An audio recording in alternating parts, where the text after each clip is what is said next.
Welcome everyone as we gather with each other in this circle. We are each essential to this circle. It would not be complete without you. Thank you for your presence here this day. We each take our place. We each have a place, and there's always a place for more.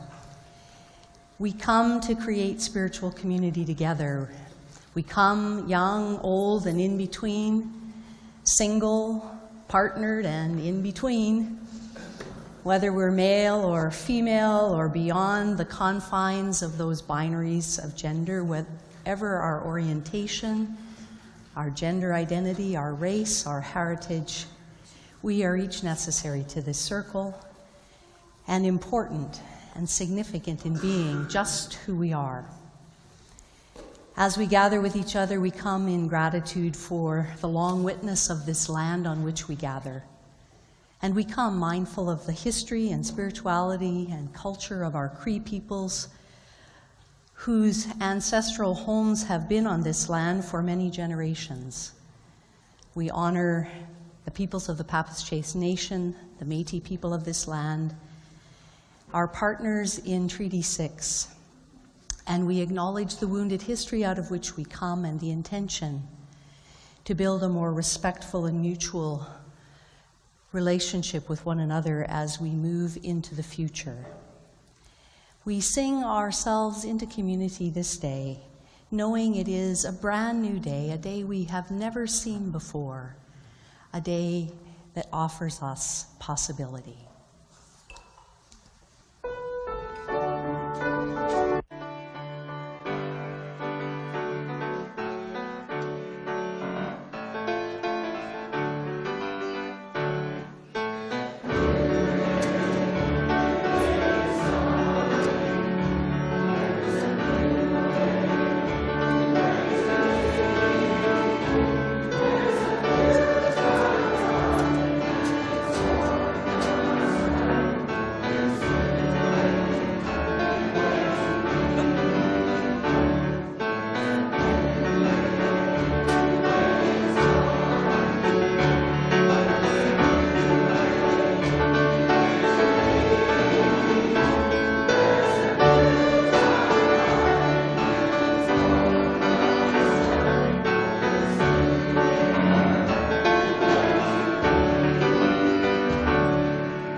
In the newly born light of this day, we come, wonder, to open.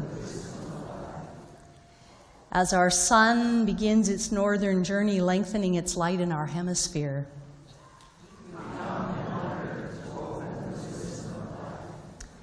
in the trouble and beauty of our world and of our lives,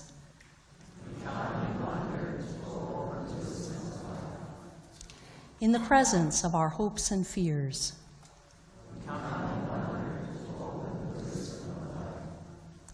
amid the wisdom of our stories, both ancient and new,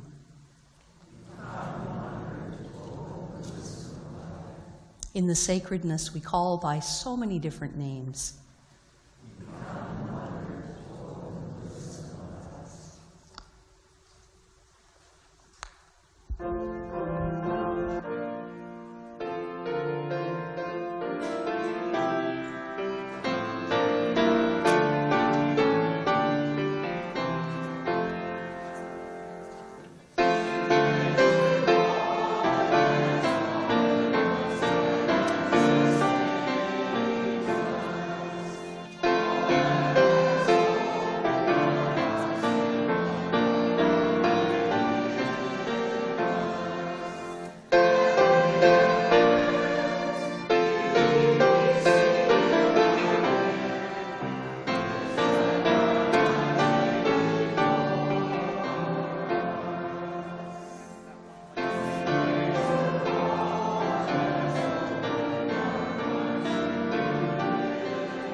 As we gather and join our thoughts together in song, we can also join them in words to help us to focus our attention and also to focus our intentions.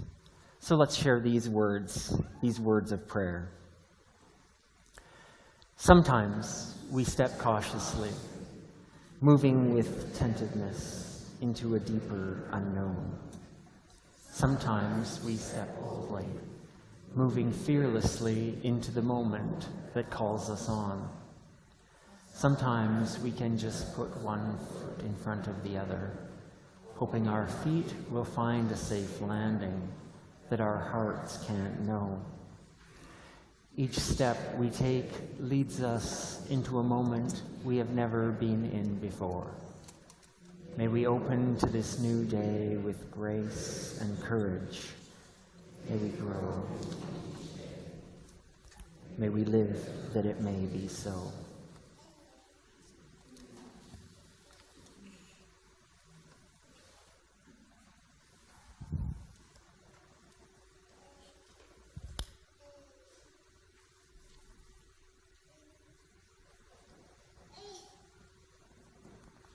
In the spirit of gratitude we come, lighting this light. This is the light that shines in the center of our space, represents the light that shines in the center of our solar system. It's the light reflected in our night sky. It's our light, our source of energy, of life. It shines in those past and present. It shines in each of us as we recognize our connections with one another, as we see that light in each other's eyes. So we're grateful for this lighted candle that reminds us to live lives that brighten. And we're grateful for this symbol in our center that draws us toward all that is sacred and all that is meaningful and all that connects us.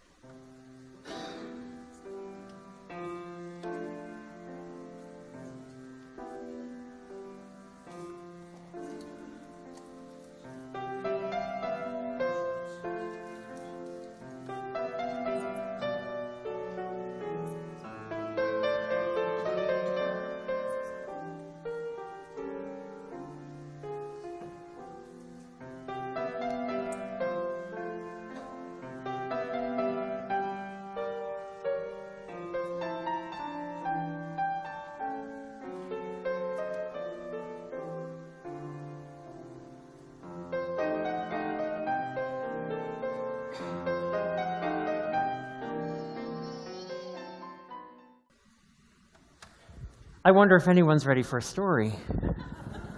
This is our time for all ages. I welcome anyone to come to the carpet to see up close or to sit in your chairs and hear from there.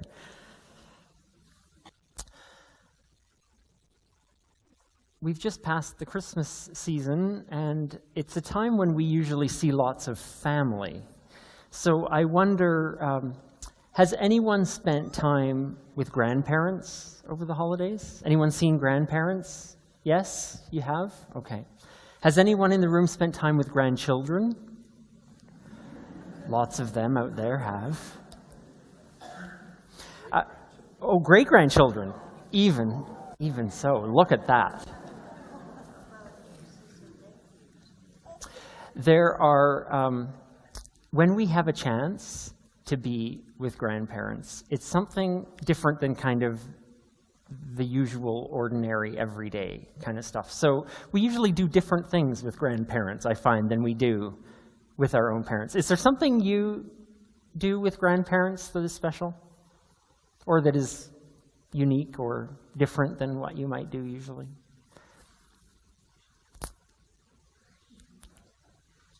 Eat ice cream? Ooh, eat ice cream? Oh, how fun. I love it. Does anyone play games with their grandparents? Yeah, do you? It's kind of fun. Grandparents sometimes like to tell stories, too. Stories we don't get to hear very often. And Whenever we can be with grandparents or grandchildren, it goes both ways, we have a chance to learn something very interesting. Something about their life or something about their stories. And you know what?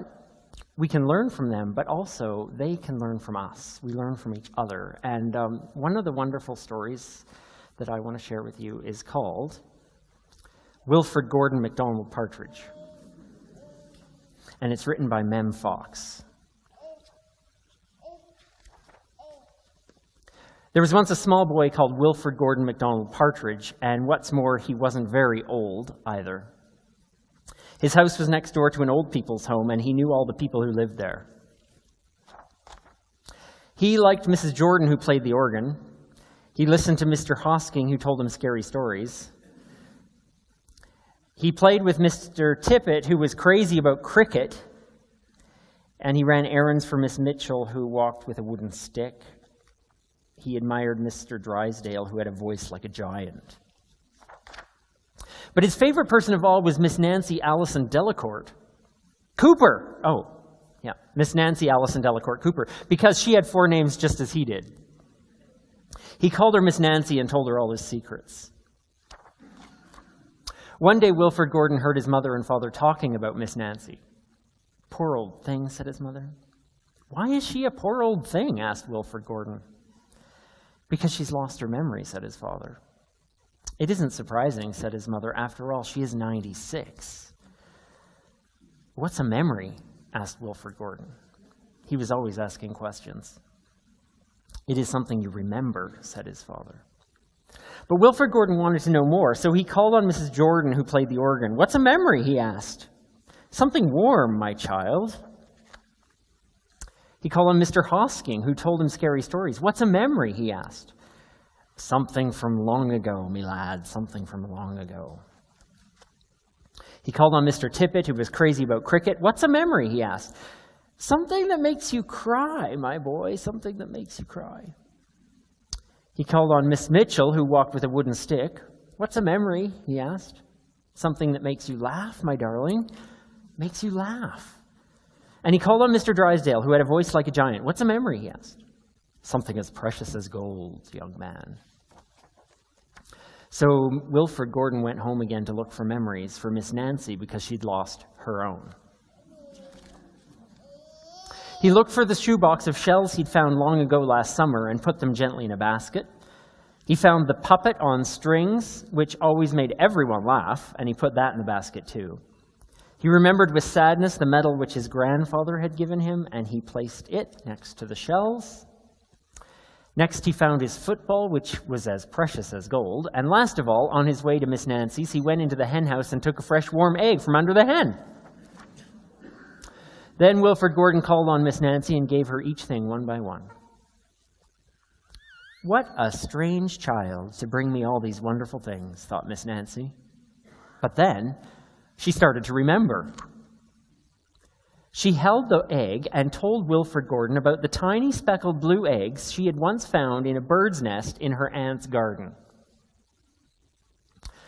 She put a shell to her ear and remembered going to the beach by tram long ago and how hot she'd felt in her button-up boots. She touched the medal, and she talked sadly of her big brother that she'd loved, who'd gone to the war and never came back. She smiled at the puppet on strings and remembered the one she had shown to her sister and how she had laughed with a mouthful of porridge. She bounced the football to Wilfred Gordon and remembered the day she had met him and all the secrets they'd told one another. And the two of them smiled and smiled because Miss Nancy's memory had been found again by a small boy who wasn't very old either. That's the end. What I love about this is it doesn't have to be anything big that we share with people, with our grandparents or with another person. It can be something tiny like an egg can have a memory. And so it's wonderful when we can have the chance to share with one another. So I thought that one of the things that we can all do Because sometimes we wonder, what can we do? What can we learn from a story like that? Sometimes it's fun with someone that we know to just find an object and say, what does this object remind you of?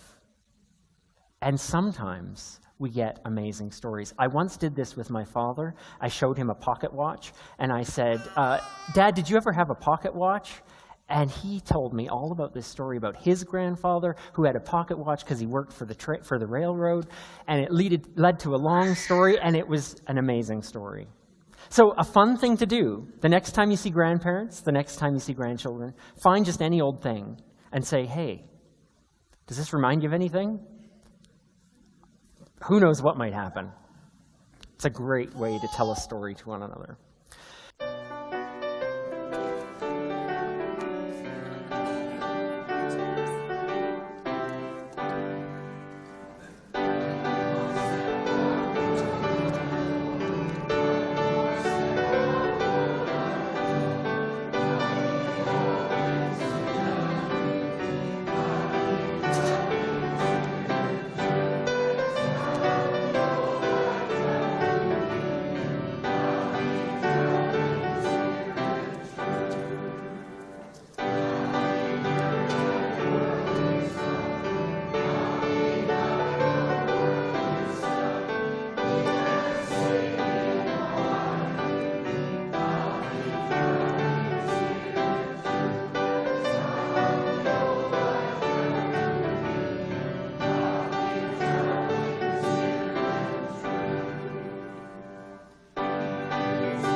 These are the words of a poet, Sheenan Pugh, in her poem, What If This Road?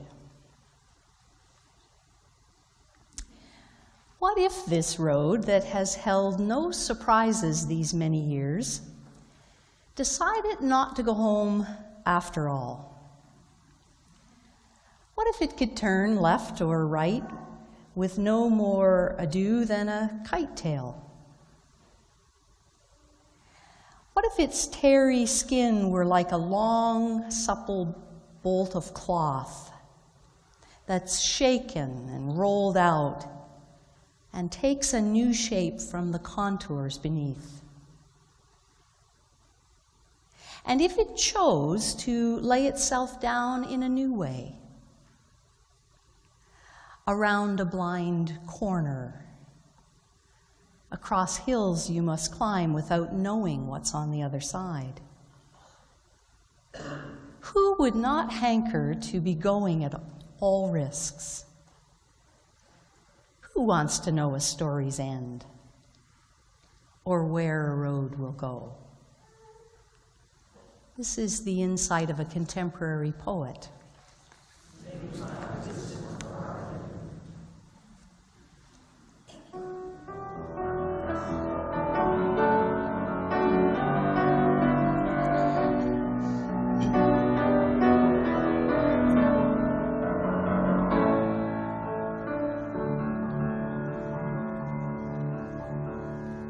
Beauty is around us, beauty is within us.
Reading from Luke's Gospel.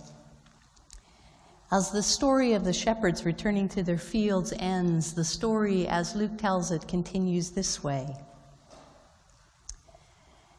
Now, when the time came for Mary's purification according to the law of Moses, Mary and Joseph brought him up to Jerusalem to present him and to offer sacrifice according to what is dictated in their law. Now there was a man in Jerusalem named Simeon, a decent and devout man who was waiting for the consolation of Israel. And he was filled with spirit. It had been disclosed to him that he would not see death before he had laid eyes on the Anointed. And so he came into the temple area, and when the parents brought in the child Jesus to do for him what was customary under their law, Simeon took the child in his arms, and he blessed him. And he said, "Now I can depart in peace. My eyes have seen salvation, which has been prepared in the sight of all peoples, a revelation for the Gentiles and a glory for the people of Israel." The child's father and mother were astonished at what was being said about their child. And then Simeon blessed them and said to Mary, the child's mother, "This child is linked to the rise and fall of many in Israel and is destined to be a sign that is rejected. You will have your heart broken, and the schemes of many will be exposed." There was a prophetess there too, Anna, from the tribe of Asher. She was well along in years since she had married as a young girl and lived with her husband for 7 years, and then she was alone as a widow until she was 84. She never left the temple. She was there day and night, fasting and praying. Coming on the scene at that very moment, she gave thanks and began to speak about the child to all who were waiting for the liberation of Jerusalem. And when Mary and Joseph had done everything that was required by their law, they returned to the Galilee, to Nazareth, to their own city. And the child grew up and became strong, and he was filled with wisdom. This is a story from the Jesus tradition passed down to us from the writings of the first century.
Well, the 12 days of Christmas have come and gone,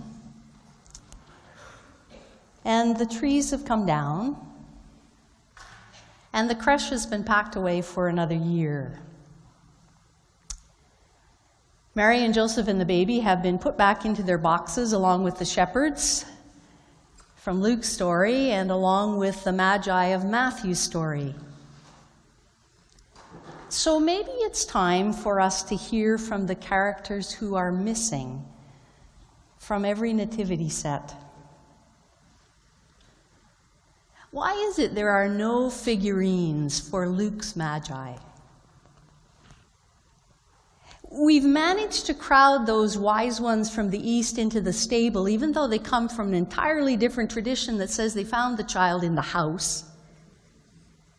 But we've never had any interest at all in casting Simeon and Anna in plaster of Paris for the next frame in Luke's story.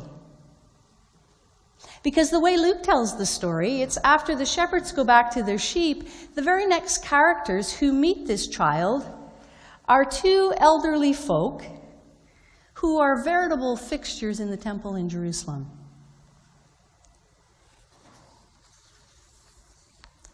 Whereas many of our indigenous cultures revere age and honor elders as the great storytellers and the keepers of wisdom, we in our Western Caucasian culture live in a culture that teaches us to fear death and resist aging. A culture that's birthed a mega industry of products that promise to make us look younger and help us live longer. A couple of decades ago, Oat Bran was going to be our savior. It was going to help us all reach 3-digit lifespans. And today we're banking on exercise programs and vitamins and anti-aging creams and, thank God, red wine.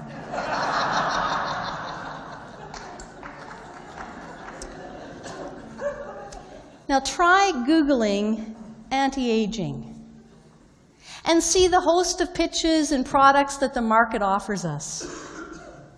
There are countless things being peddled to make 99 the new 50. And many of us are living longer than our ancestors. But the nature of time and space means that we're always on an aging journey. We're always growing older.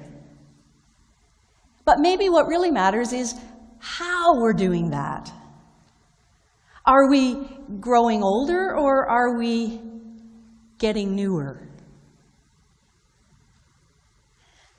I've always been struck by the fact that Luke's gospel ends the birth story of Jesus by putting this newborn baby into the arms of two elders. Matthew doesn't give us Anna and Simeon. Matthew gives us those foreigners who travel a long distance and take an almost fatal wrong turn at the palace and eventually arrive at the right place to present their totally impractical baby gifts. And for this, we've always called them the wise ones. By the Magi of Luke's story are actually wise, and they never show up in our pageants. We always end the story before we ever get to them. But Simeon and Anna are the real thing. Because like the true elders among us, they aren't just aging, they're evolving. They've not only grown old, but they've grown new enough to have wisdom to share with these young parents and a deep joy to celebrate this new life that is beginning as theirs is coming to an end. In the world of the story, we meet Simeon first. As Mary and Joseph bring their newborn to the temple, this respected elder takes the child in his arms and he blesses him. He's not a priest, but he appoints himself as the one who must celebrate and bless this new life.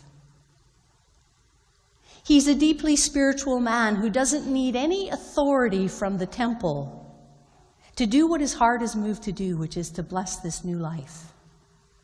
Out of his own lived experience, he speaks his blessing. It's no magic formula. It's no rote ceremony. He spontaneously offers the blessing that comes right out of his own heart. And Simeon sees that this child's life is intimately connected with his own. That there is potential in this child that is no longer within him.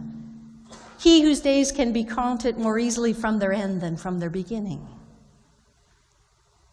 He sees that his own light is being passed to this child and to his generation. And he not only celebrates the hope and the possibility that comes into the world in this and every child, but he also has the courage to speak of heartbreak. He has the courage to tell the truth about life, that it will break our hearts open, that the road ahead for this child and for his parents will not be smooth and straight, but it will be fraught with dangerous curves that will require strength and courage to navigate. He speaks about that heartbreak as being just like a sword that's going to pierce their hearts. These are the kinds of words that no young upstart priest fresh from rabbinical school could have ever spoken. No middle-aged member of the Sanhedrin at the peak of his career would have deviated from the script to speak a hard truth to these new parents. These very hard words are given to one possessed of the strength of age to speak. It's not easy to speak truth. It's easier to tell each other what we want to hear.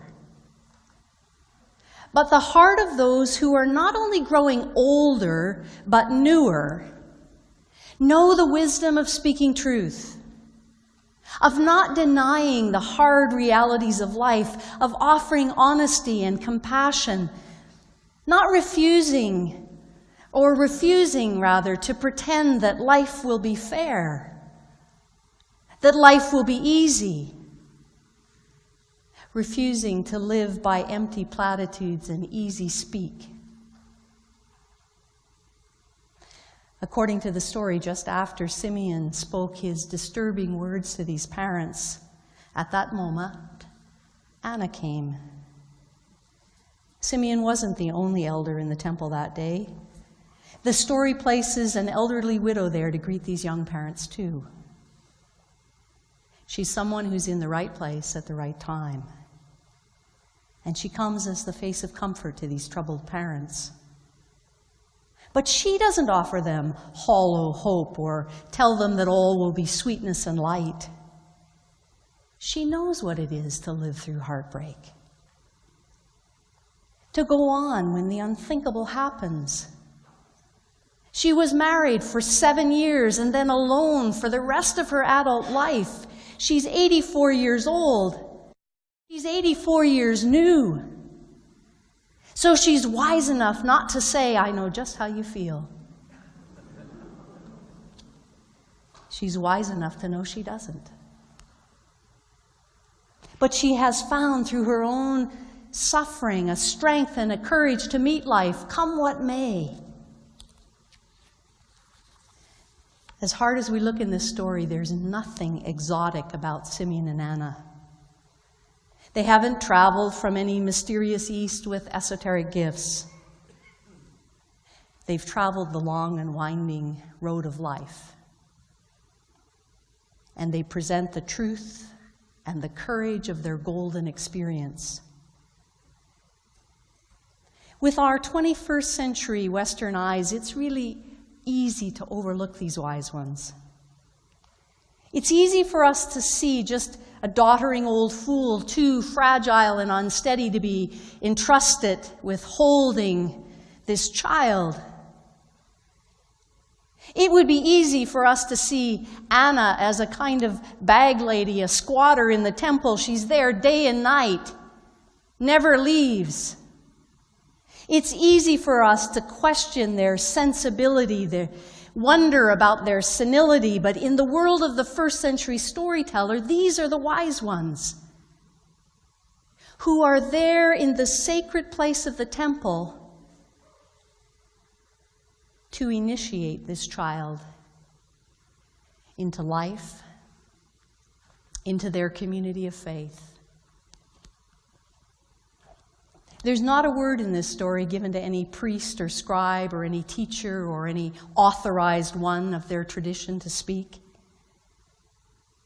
Everything we hear in the temple, the wisdom spoken, the blessings given, the directions for living, the traveling advice for these new parents, comes from those who are so plain, our eyes can easily fail to see them.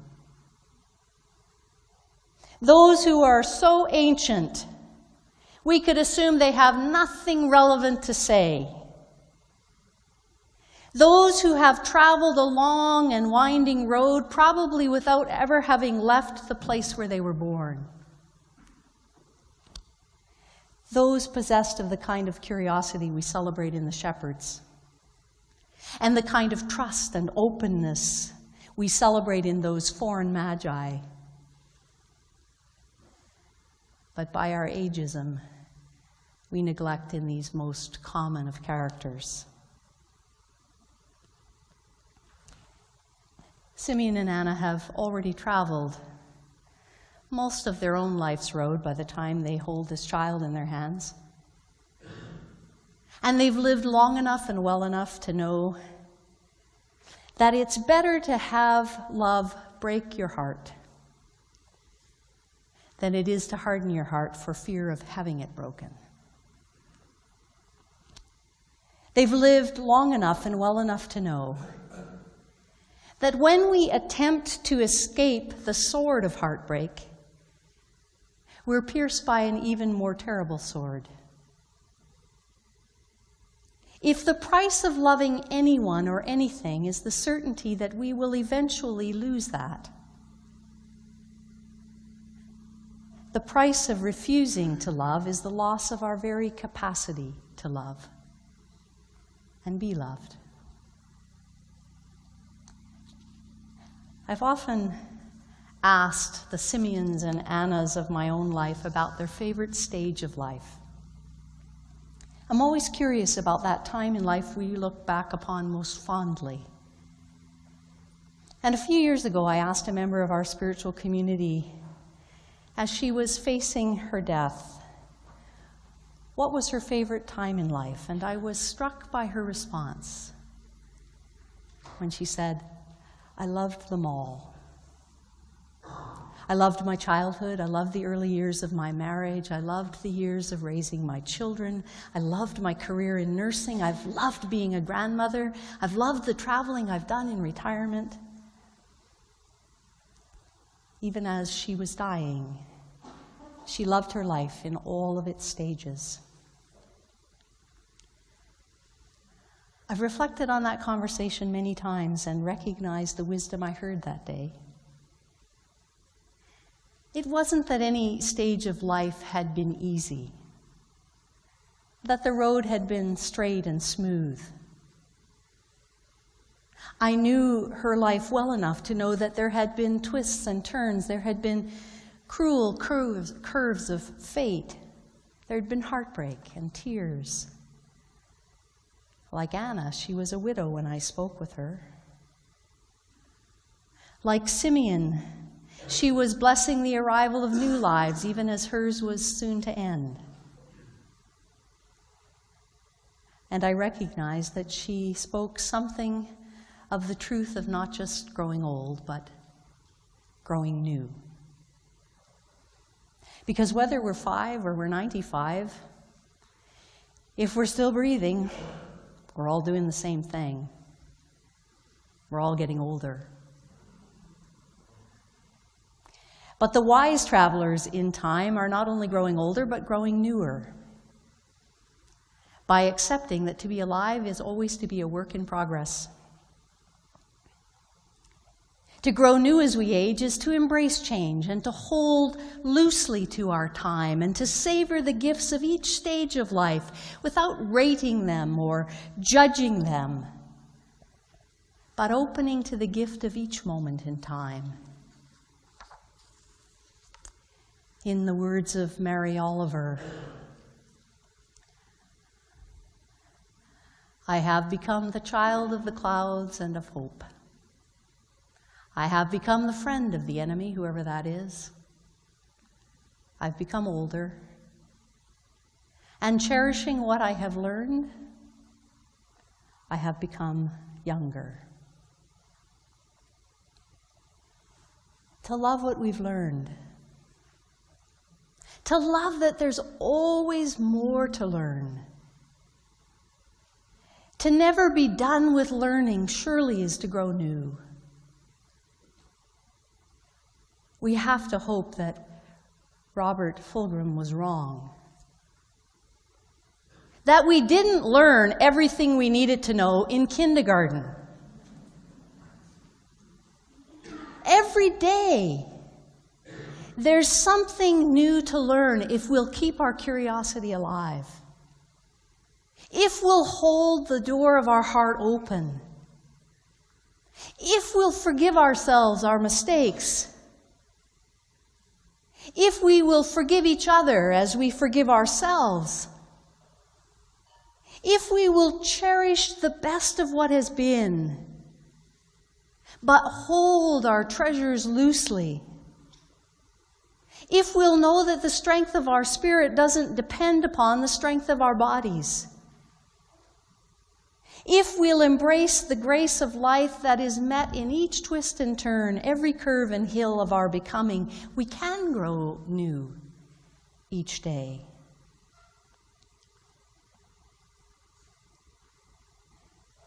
In the turning of this new year, whatever our age or stage, there are curves ahead.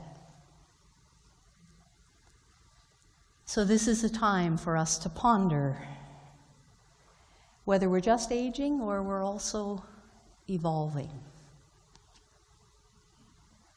Are we growing older or are we also growing newer? Are we staying faithful to our curiosity and blessing the light of the generation to whom we'll pass our own light? These are things for us to ponder as we navigate the curves ahead.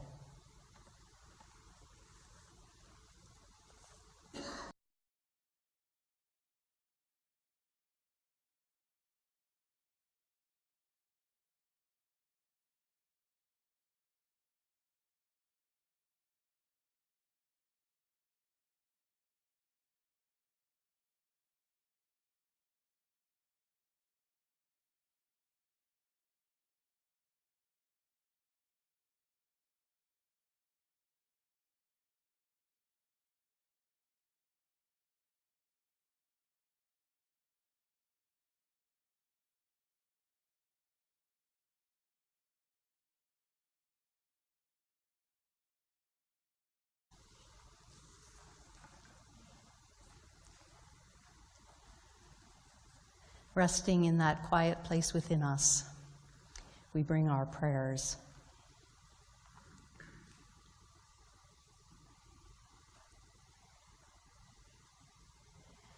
We pause in this stillness in reverence for the wonder of life. Wisdom swinging in stars and galaxies. Wisdom singing its ancient song in mountains and meadows and in us. Wisdom stretching wide the sky and sprouting its seeds of persistence and resistance. Wisdom crying in the fields and in the streets.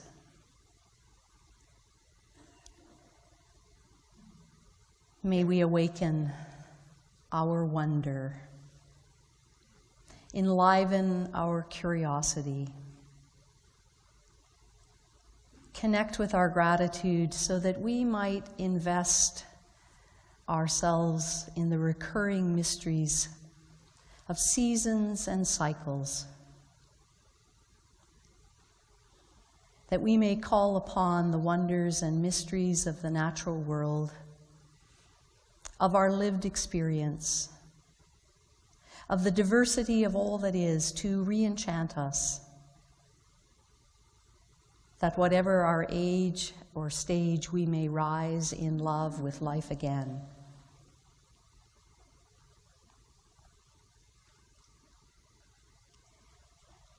Wisdom deep within the chickadee's song and the wolf's cry,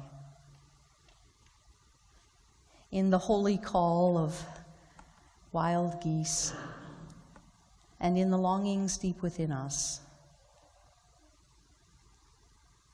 for our humble place alongside all that is, we speak our gratitude this day. In the presence of all that longs to survive and thrive, to be and to belong, may we be wise as serpents and harmless as doves.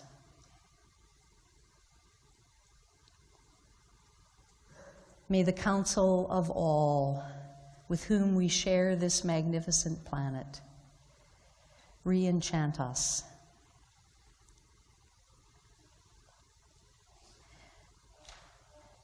We remember this day those in whom wisdom cries with grief,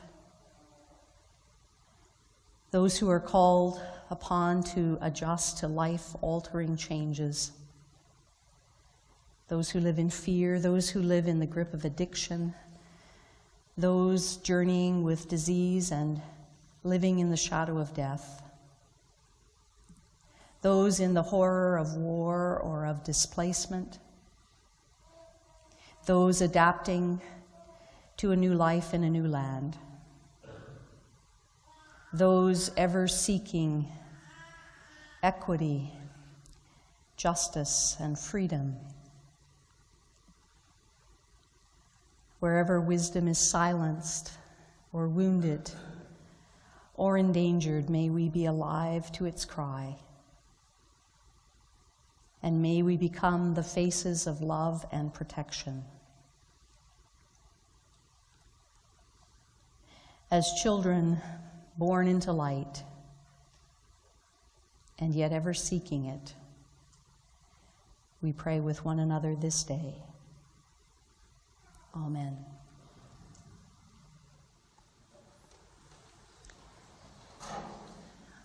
One of the things we remind ourselves in this ritual at the table as we welcome those who join our journey and we recommit ourselves, each of us, to the journey we share with one another, is the journey of celebrating the light that is within us and the light we take together, knowing that together we can make a difference in our world.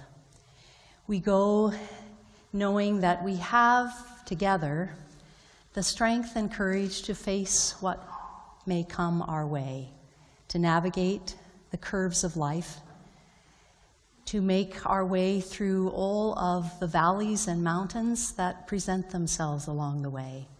And so we go in the light of our story, in the light of our spiritual community, in the light that is always within us, that no darkness is too great. We go that it may be so. We're continuing to learn a new piece that Chris wrote in the fall, a piece we began to learn in October, and I think you're probably going to want to stand to sing it, and he'll help us navigate our way through We've Got the Strength.